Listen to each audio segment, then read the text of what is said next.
তন্ত্র সাধনার এস্থেটিক্সের পার্ট অ্যানালিসিসটা একটু ব্যতি রেখে যদি আমরা তার কোর কনসেপ্টটা নিয়ে একটু আলোচনা করি।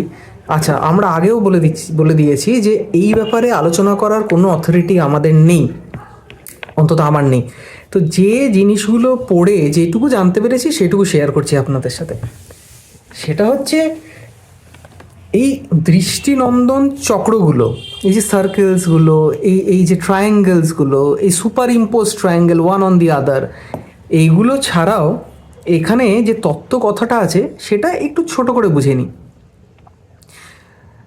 আমি দেখেছি যে আমরা সবসময় মেল আর ফিমেল এই ফর্মটা নিয়ে আমরা প্রচণ্ড ভাবিত, যে স্কাল্পচারে বারবার মেল ফিমেল কেন উঠে আসছে, তন্ত্র সাধনায় এত এই মিথুন মূর্তি বা ধরুন অ্যামোরাস কাপলসের মূর্তি, যেখানে ধরুন বজরায়ান বুদ্ধিজম, সেখানে যদি দেখেন সেখানেও আমরা দেখব যে যে ইন ভেরি ক্লোজ প্রক্সিমিটি, হ্যাঁ, the male and the female, the male deity and the female consort of the deity, তারা ভীষণ ক্লোজলি রয়েছে ইন মিথুন ফর্ম। সো এই অ্যামোরাস কাপলসদের এরা বারবার কেন উঠে এসেছে তন্ত্র সাধনায় বিশেষ করে, সেটা দেখতে গেলে আমরা দেখব যে জাস্ট বৃহদারণ্যক উপনিষদের একটা পার্ট, একটা জায়গা বলছি, সেটা বললে আপনারা অনেকটা বুঝতে পারবেন। যে বৃহদারণ্যক উপনিষদ বলছে, আমি একদম সহজ ভাষায় বলছি, যে ক্রিয়েশনের বিগিনিংয়ে একজন অ্যাবসলিউট বিং ছিলেন, যাকে আমরা পরম পুরুষ বলবো। তিনি নিজেকে ডিভাইড করলেন into two part. Okay, it is not exactly as I am saying, কিন্তু বোঝার সুবিধার্থে আমি এইভাবে বলছি। এই পরম পুরুষ নিজেকে দুটি দ্বিধা বিভক্ত করলেন প্রাণ সৃষ্টির লীলায়, ঠিক আছে? এই ডিভাইন প্লের যে লীলা, তার জন্য উনি নিজেকে দুটি ভাগে ভাগ করলেন। ভালো কথা। ওয়ান পার্ট ইজ দ্য পরম পুরুষা, যিনি হচ্ছেন the repository of the seed of potential, অর্থাৎ যার মধ্যে সম্ভাবনাময় বীজের মূলাধার। সেকেন্ড হচ্ছে সেকেন্ড পার্ট যেটা, সেটা হচ্ছে জগন্মাতা।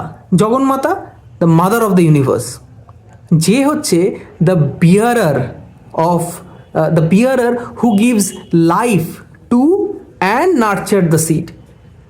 অতএব যে বীজকে প্রাণবন্ত করে এবং লালন করার ক্ষমতা যিনি রাখেন, সেই জগন্মাতা। তাহলে এই দুটো পার্ট বোঝা গেল। আচ্ছা, বিভিন্ন সভ্যতায় পণ্ডিতেরা একে অপরের প্রভাব ব্যতি রেখে এটা একই সিদ্ধান্তে এলেন। আমরা বিভিন্ন কালচার, পুরো ওয়ার্ল্ড, অ্যাক্রস দ্য ওয়ার্ল্ড যদি দেখি, আমি পরেও বলছি যে বিভিন্ন সভ্যতা কিন্তু এই সিদ্ধান্তে এলেন যে পরম পুরুষ অকর্মক, অথচ জগন্মাতা শক্তি স্বরূপিণী। অতএব therefore supreme male is inactive and yet the source, while the universal mother is the embodiment of power or shakti, who is active and creative. তাহলে বোঝা গেল, দুটো ভাগের একটি ভাগ ইনঅ্যাক্টিভ আর একটি ভাগ অ্যাক্টিভ। অ্যাক্টিভ ভাগটিকে আমরা শক্তি বলছি। এই যে same conclusion is reflected in তান্ত্রিক ফিলসফি, যেখানে সুপ্রিম মেল যে, তাকে আমরা বলতে পারি অ্যাট্রিবিউটলেস, নির্গুণ, বা সে যে ট্রান্সেন্ডস করে সব অ্যাট্রিবিউটসকে, ইনঅ্যাক্টিভ স্বরূপ, যেখানে তার কমপ্লিমেন্টারি যিনি মাদারউড আছেন, মাদারউড এন্টিটি, তিনি কিন্তু ইজ এন্ডোড উইথ সব রকম অ্যাট্রিবিউটস আছে, মানে সগুণ এবং active, and this is the form of পাওয়ার বা শক্তি। তাহলে মোটামুটি আরেকবার বলছি যে পরম পুরুষ নির্গুণ বা গুণাতীত, নিষ্ক্রিয় স্বরূপ, কিন্তু তার পরিপূরক, তার কমপ্লিমেন্টারি যে মাতৃসত্তা, দ্যাট ইজ সগুণ, সক্রিয়, শক্তিস্বরূপা। মনে রাখতে হবে এই পুরো ব্যাপারটা কিন্তু সিম্বলিক।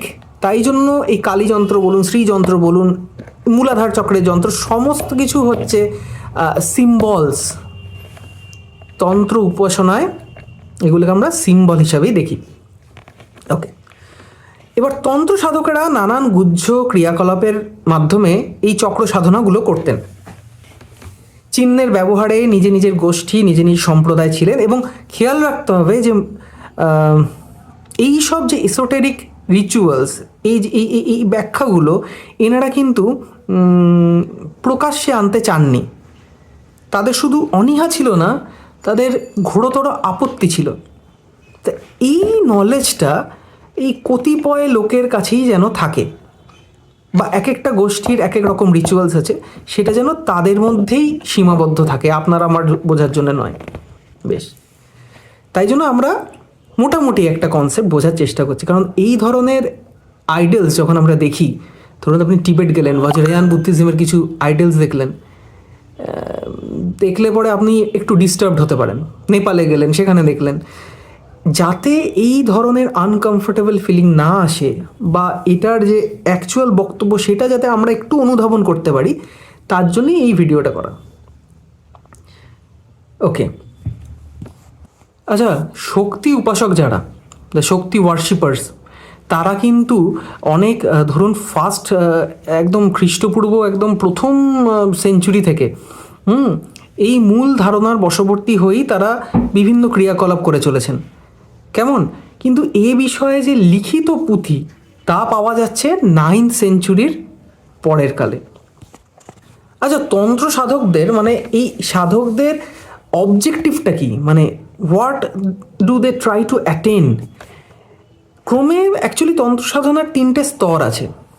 সর্বোচ্চ স্তর যেটা, সেইখানে যে প্র্যাকটিশনার মানে এই তান্ত্রিক যে সাধক, তার মূল লক্ষ্য হচ্ছে শক্তি স্বরূপিণীতে বিলীন হওয়া শুদ্ধ ভক্তির মাধ্যমে।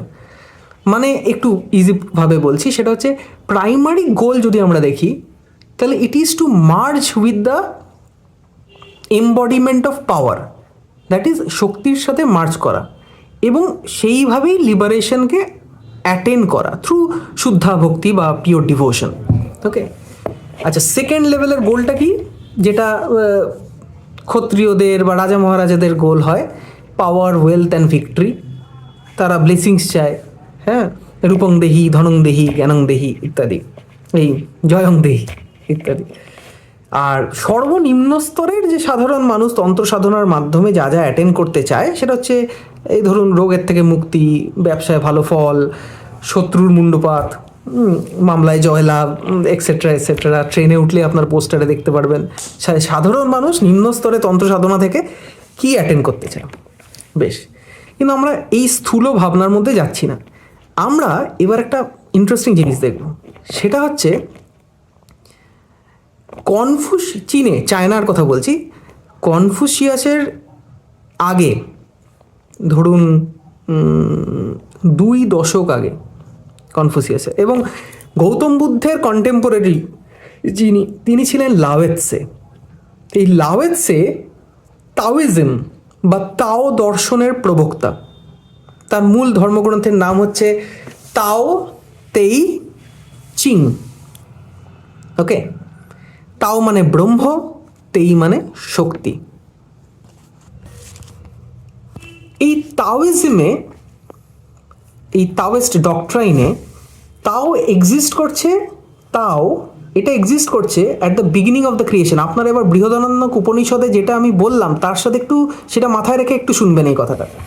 দেখবেন এই তাওইজমে বিগিনিং অফ দ্য ক্রিয়েশনে তাও কিন্তু এক্সিস্ট করতো, এখন এক্সিস্ট করে, এবং ইটার্নালি এক্সিস্ট করবে ইনফাইনাইট ফিউচার অবধি, অ্যাজ অ্যান ইনফাইনাইট ট্রুথ বা রিয়েলিটি। একে বলা হয় হুয়ান, যার মানে হচ্ছে এভার শ্রাউডেড। এই explaining his true nature through any earthly language is impossible. তবু আমরা বোঝার চেষ্টা করব যে কোনো রকম স্পিচ বা বুদ্ধির is beyond the reach of it. The eye does not go there, nor does the speech, not the mind. We do not know him, nor do we understand how he can be টট। আচ্ছা, কিন্তু sir জন উড্রফ অনেক কাজ করেছিলেন এই তাওইজম নিয়ে। তো sir জন উড্রফের মতে তাও দর্শন থেকে যে তত্ত্ব কথা শুনিয়েছেন, অর্থাৎ চীনা দার্শনিকের পরম পুরুষ সম্বন্ধে যে ধ্যান ধারণা, তার সঙ্গে অদ্ভুতভাবে মিলে যায় উপনিষদের সূত্রগুলি, যেগুলো আমি বললাম। সেইখানে খুব ইন্টারেস্টিংলি উনি বলছেন যে যে ফিলোসফিক্যাল ট্রুথ, তাও ফিলোসফির উনি তুলে ধরেছেন। ঈশা উপনিষদে, আমি একটু রিড আউট করছি, যে ঈশা উপনিষদ বলছে, ট্রান্সলেশন হচ্ছে যে ইনফাইনিটি থেকে ইনফাইনিটকে যদি আমরা সাবট্র্যাক্ট করি, বিয়োগ করি, তাহলে রয়ে যায় ইনফাইনাইট। ঠিক আছে, অর্থাৎ পূর্ণ থেকে পূর্ণকে বিয়োগ করলে অবশিষ্ট থাকবে পূর্ণ। এবার লাওয়েৎজে তার তাওইজ ডক্ট্রিনে বলছে যে এই তাও হলো একম এবং অদ্বিতীয়ম, শাশ্বত, অনন্ত, স্বয়ংভূ, অমনি প্রেজেন্ট, আনচেঞ্জিং অ্যান্ড হোল, মানে পূর্ণ। খেয়াল রাখবেন যে উপনিষদের সূত্রগুলোর সাথে চাইনিজ যে সূত্রের মিল, এই অদ্ভুত মিল, এর কিন্তু কোনো কারণ নেই, কারণ কেউ কাউকে ইনফ্লুয়েন্স করেনি। যেটুকু তথ্য প্রমাণ আছে তার মানাটা বড় দুষ্কর, এটা মেনে নেওয়াটা, যে কেউ কাউকে ইনফ্লুয়েন্স করেনি। কারণ এত মিল দুটি ফিলোসফির মধ্যে, সেটা একে অপরকে না জেনে না শুনে মেনে নেওয়াটা একটু ডিফিকাল্ট। যাই হোক, এবার ওই পরম পুরুষের কনসেপ্টে তাওকে দেখছি। তাও নিজের থেকে তেইকে নির্গত করে, মানে কোনো একটা আননোন মোমেন্টে তাও ইজ বিয়ন্ড টাইম। তাহলে কোনো খণ্ড মুহূর্তে, মানে আমাদের বোঝার জন্যে আমরা এই ভাষাটা এইভাবে বলছি যে কোনো খণ্ড মুহূর্তে, তত্ত্বটা হচ্ছে সময়ের অতীত, তাই কোনো খণ্ড মুহূর্তে তাও নিজ সত্তা থেকে এই তেই শক্তিকে নির্গত করেন। সেই শক্তি আস্তে আস্তে মানে ওই দ্বিবিধ সত্তায় বিকশিত হন। তাদের সংজ্ঞা ইন বা ইয়াং, এবং ওই দ্বৈতভাবের ঘনীভূত সত্তায় সৃষ্ট হলো স্বর্গ ও মর্ত্য। তাহলে যেটা আমরা বুঝতে পারলাম সেটা হচ্ছে তাও রিলিজ করছে হিজ পাওয়ার তেই from his own entities, their names are yin and yang, okay, from the concentrated essence of this duality. Yin আর ইয়াংয়ের ঘনীভূত সত্তায় তৈরি হচ্ছে স্বর্গ এবং মর্ত্য, এবং in between them sky or আকাশ। তো গ্র্যাজুয়ালি লিভিং বিংস তৈরি হলো। এই যে ইন আর ইয়াং, এই দুজনের যে যৌথ অবস্থা, এই ইনকে আমরা রিপ্রেজেন্ট করি স্টিলনেস বা নিবৃত্তি, হোয়াইল ইয়াংকে আমরা রিপ্রেজেন্ট করছি as motion or action, that is প্রবৃত্তি। তাই নিবৃত্তি আর প্রবৃত্তি, ইন অ্যান্ড ইয়াং, একে অপরের পরিপূরক। সেম কনসেপ্ট আপনার খেয়াল করে দেখুন, একটু আগে আমরা উপনিষদের যে পার্টটুকু পড়লাম, তা এই যে ডেভেলপমেন্টাল, এই যে ইভলিউশনারি ফেজ, স্যার উড্রুফের মতে এই কোর প্রিন্সিপাল অফ তাও ফিলোসফি অ্যান্ড তান্ত্রিক রিলিজিয়ন হচ্ছে identical. The conviction of a তান্ত্রিক practitioner is two consider one self unified with Shiba. এখানে শিবা হচ্ছে সেই ইন অ্যাসপেক্টটাকে, মানে নিবৃত্তি। ইন ইজ ইকুয়াল টু নিবৃত্তি ইজ ইকুয়াল টু শিবা। যখন তান্ত্রিক উপাসক নিজেকে এই প্র্যাকটিশনার নিজেকে কনসিডার করছে ইউনিফাইড উইথ শিবা, এবং ইম্যাজিন করছে তার স্পিরিচুয়াল পার্টনারকে, ওই ইয়াংকে, as the inseparable form of power, শক্তি। তো শক্তি এখানে সেই ইয়াং অ্যাসপেক্টটা।